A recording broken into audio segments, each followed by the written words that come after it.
Salam dan bahagia. Kali ini saya, Eti Wahyuni SPD, calon guru penggerak angkatan 6 dari Kota Pasuruan, akan menyampaikan mengenai diagram Fryer pembelajaran berdiferensiasi. Kita mulai dengan pengertian dari pembelajaran berdiferensiasi.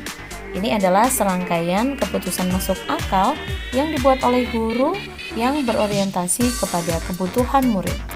Sebuah usaha untuk menyesuaikan pembelajaran dengan kebutuhan belajar setiap peserta didik. Selanjutnya, ciri-ciri atau karakteristik dari pembelajaran berdiferensiasi. Yang pertama, tujuan pembelajaran dikemukakan secara jelas. Kemudian terdapat pemetaan kebutuhan belajar tiap individu. Kemudian guru menanggapi atau merespon kebutuhan belajar murid secara berbeda. Lingkungan belajar yang mengundang murid untuk belajar, kemudian penilaian berkelanjutan, dan manajemen kelas yang efektif. Example versus non-example. Kita mulai dengan example. Pada materi teks deskriptif, Bu Etik mengadakan tes diagnostik awal untuk muridnya dan menemukan ada 3 kelompok siswa yang dikategorikan dari kesiapan belajar, minat, dan profil mereka. Bu Etik menyiapkan bahan ajar, proses, dan penilaian yang bervariasi.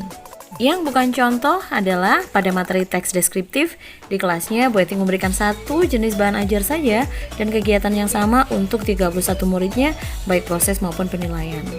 Yang kedua adalah pada materi ini yaitu teks report, Bu Etik menyiapkan 31 lembar kerja berbeda dan mengajar dengan 31 cara yang berbeda. Yang terakhir, Bu Etik meminta 1 jenis produk atau hasil belajar dan tidak boleh dalam bentuk lain. Contoh lebih jelas, pada materi teks deskriptif, Bu Etik mengadakan tes diagnostik awal untuk 31 muridnya dan menemukan ada 3 kelompok siswa, yaitu kelompok anak yang dikategorikan dari kesiapan belajar, minat, dan profil mereka. Bu Etik menemukan pada anak-anak yang sudah menyusun kalimat deskriptif dan struktur yang benar, mereka juga memiliki kosakata yang sudah kaya. Pada kelompok kedua, memiliki kosakata cukup bagus, tapi belum bagus strukturnya. Kelompok ketiga masih terbatas kosakata dan struktur kalimatnya. Bu Etik menyediakan bahan ajar berupa video, modul ajar, LKPD, dan PowerPoint untuk memberikan kesempatan yang berbeda. Anak-anak juga bisa mengakses internet. Bu Etik memberikan tantangan bantuan yang berbeda untuk 3 kelompok tadi.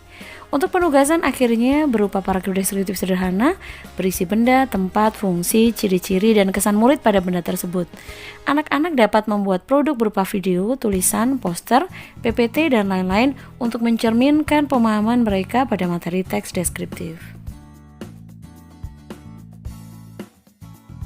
Bukan contoh, pada materi teks deskriptif, Bu Etik mengadakan tes diagnostik awal untuk 31 muridnya dan menyiapkan 31 bahan belajar, LKPD, dan perlakuan yang berbeda. Guru memperbanyak jumlah soal pada LKPD agar yang pintar tidak mengganggu yang lain. Guru mengelompokkan anak pintar dengan yang pintar dan yang kurang pintar dengan yang kurang pintar. Guru menyiapkan 1 jenis bahan ajar, kegiatan, dan penugasan untuk seluruh kelas juga bukan pembelajaran berdiferensiasi.